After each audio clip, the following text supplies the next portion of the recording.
अस्सलाम वालेकुम जी। Supreme court of Pakistan से मैं हूं फैसल अब्बास। एक जानिब तो नाजरीन चीफ जस्टिस काजी फायज़ ईसा का आज आखिरी रोज़ है और इस वक्त फुल कोर्ट इजलास हो रहा है, जहां पर चीफ जस्टिस काजी फायज़ ईसा साहब को अलविदाई जो है वो इशाइया दिया जा रहा है और उनके एजाज़ में जो है वो तकरीर की जा रही है। और चीफ जस्टिस काजी फायज़ ईसा ने जो कारनामे किए और उनके साथी जजेस इस वक्त जो है वो फुल कोर्ट के अंदर बैठकर तकरीर कर रहे हैं कि चीफ जस्टिस काजी फायज़ ईसा साहब का दौरानिया कैसा था। लेकिन उसी दौरान एक बड़ी ज़बरदस्त डेवलपमेंट हुई है कि सुप्रीम कोर्ट ऑफ पाकिस्तान के सीनियर प्यूरी जज जस्टिस मंसूर अली शाह ने जाते जाते चीफ जस्टिस काजी फायज़ ईसा को एक बड़ा सरप्राइज़ दिया है। बड़ी चार्जशीट है ये काजी फायज़ ईसा के ख़िलाफ़ और आज के रोज़ justice Mansoor Ali Shah chief justice Qazi Faez Isa के एजाज़ में जो फुल कोर्ट इजलास था उसके अंदर उन्होंने शिरकत नहीं की और उन्होंने सुप्रीम कोर्ट ऑफ पाकिस्तान के जो रजिस्ट्रार हैं उनको एक ख़त लिखा है और उसमें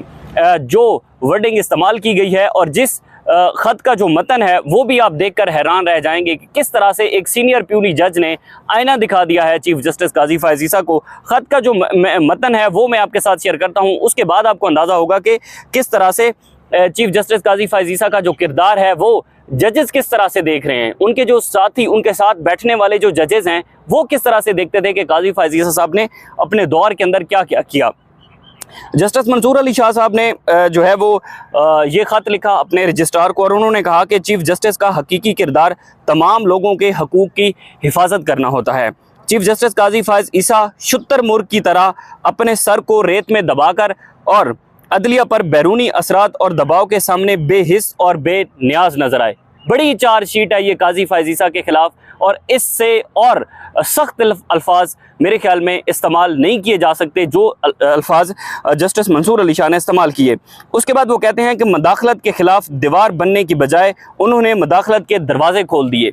हाई कोर्ट के 6 जजेस ने लेटर लिखा जो सुप्रीम जुडिशल काउंसिल को, काजी फायज़ ईसा सरबराह थे और उनके ऊपर जो है वो एक्शन लेना था और उन हाई कोर्ट के 6 जजेस के ख़त पर एक्शन लेकर काजी फायज़ ईसा ने जो है वो मदाखलत को रोकना था। लेकिन जस्टिस मंसूर अली शाह इसके अंदर कह रहे हैं कि चीफ जस्टिस काजी फायज़ ईसा ने मदाखलत के मज़ीद दरवाजे खोले। उसके बाद वो कहते हैं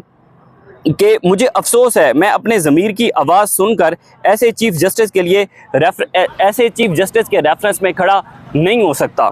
उसके बाद जस्टिस मंसूर अली शाह लिखते हैं कि काजी फायज़ ईसा को सुप्रीम कोर्ट के फ़ैसलों का एहतराम नहीं था। अंदाज़ा लगाएं कि सीनियर प्यूनी जज काजी फायज़ ईसा साहब के हवाले से क्या राय रखते हैं। उसके बाद वो लिखते हैं कि चीफ जस्टिस काजी फायज़ ईसा ने ढटाई से कहा कि एग्जेक्टिव सुप्रीम कोर्ट के फ़ैसलों को तस्लीम करे। एग्जेक्टिव सुप्रीम कोर्ट के फ़ैसलों को तस्लीम ना करे, ये बड़ा फ़िक्रा है और इसमें जो इलेक्शन कमीशन को वजाहत के दौरान चीफ जस्टिस काजी फायज़ ईसा ने लिखा था कि इलेक्शन कमीशन के ऊपर जो है वो बाइंडिंग नहीं है कि वो सुप्रीम कोर्ट के फैसले पर अमल दरामद करे, तो जस्टिस मंसूर अली शाह कह रहे हैं कि चीफ जस्टिस काजी फायज़ ईसा को सुप्रीम कोर्ट के फैसलों का एहतराम नहीं था और उन्होंने कहा कि उन्होंने ढटाई से कहा कि एग्जेक्टिव सुप्रीम कोर्ट के फैसलों को तस्लीम ना करे। उसके बाद वो लिखते हैं कि काजी फायज़ ईसा का दौर छोटेपन, इंतकाम और इंतज़ामी मामलात में छोटे किरदार के हवाले से याद रखा जाएगा। ये बड़े ही सख्त अल्फाज हैं जो कि एक जज अपने साथी जज के लिए उन्होंने इस्तेमाल किए हैं। उसके बाद वो लिखते हैं कि ऐसा रेफरेंस और ऐसे दौर ये पैगाम देता है कि एक चीफ जस्टिस अपने इदारे से बेवफाई करने के बावजूद भी इंसाफ का खिदमतगार हो सकता है। जो जस्टिस मंसूर अली शाह हैं वो लिखते हैं कि काजी फायज़ ईसा ने अपना जो हल्फ उन्होंने लिया था उस हल्फ के साथ गद्दारी की और काजी फायज़ ईसा ने जो फैसले दिए और सुप्रीम कोर्ट के फैसलों का एहतराम नहीं था। एग्जेक्टिव को उन्होंने कहा कि बाइंडिंग नहीं है इलेक्शन कमीशन के ऊपर कि वो सुप्रीम कोर्ट के फैसले को माने। उसके बाद वो लिखते हैं कि मैं माजरत खा हूँ, मैं अपने होशो हवास में ऐसे चीफ जस्टिस के रेफरेंस में नहीं जा सकता। जस्टिस मंसूर अली शाह ने चीफ जस्टिस काजी फायज़ ईसा के रेफरेंस में बैठने से इनकार कर दिया है और आज ये ख़त उन्होंने जो रजिस्ट्रार हैं सुप्रीम कोर्ट के उनको लिख दिया है कि मैं इस रेफरेंस में नहीं बैठ सकता। उसके हवाले से मज़ीद जो जस्टिस मंसूर अली शाह की जानिब से चीफ जस्टिस काजी फायज़ ईसा के आखिरी रोज़ के अंदर जो अल्फाज इस्तेमाल किए गए हैं वो मेरे ख्याल में एक भरपूर आईना है कि किस तरह से चीफ जस्टिस काजी फायज़ ईसा ने अपना दौरानिया गुजारा और उनके हवाले से जो जजेस हैं वो अपनी क्या राय रखते हैं। जस्टिस मंसूर अली शाह अपने ख़त के अंदर कह रहे हैं कि जो है वो चीफ जस्टिस काजी फायज़ ईसा ने ढिठाई के साथ जो है वो डटे रहे और उन्होंने फैसलों पर एग्जेक्टिव को कहा कि आपने फैसला नहीं मानना। आखिरी रोज़ है, आज के रोज़ इस वक्त सुप्रीम कोर्ट के अंदर जो है वो फुल कोर्ट जो रेफरेंस इजलास है वो चल रहा है चीफ जस्टिस काजी फायज़ ईसा की सरबराही में। तमाम जजेज उसमें शरीक हैं। इस वक्त जब मैं ये वीडियो रिकॉर्ड कर रहा हूँ तो जो नामजद चीफ जस्टिस हैं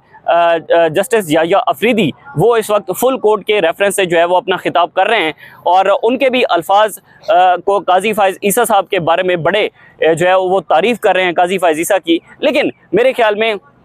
ये एक बड़ी चार्जशीट है और एक ये बड़ा सवालिया निशान है कि तनकीद होती थी कि तहरीक इंसाफ तनकीद करती है, जो वीलॉगर्स हैं, यूट्यूबर्स हैं, सोशल एक्टिविस्ट हैं, सहाफ़ी हैं, वो काजी फायज़ ईसा साहब के ऊपर जो है वो तनकीद करते हैं। लेकिन आज तो पूरी की पूरी चार्जशीट जो है वो जस्टिस मंसूर अली शाह ने चीफ जस्टिस काजी फायज़ ईसा साहब के सामने रख दी है कि किस तरह का किरदार काजी फायज़ ईसा साहब के सामने था। अब जो है वो इससे जुड़ी मज़ीद जो भी तफसीलात होंगी आपके साथ शेयर करते रहेंगे। हमें इजाज़त दीजिए। अल्लाह हाफ़िज़।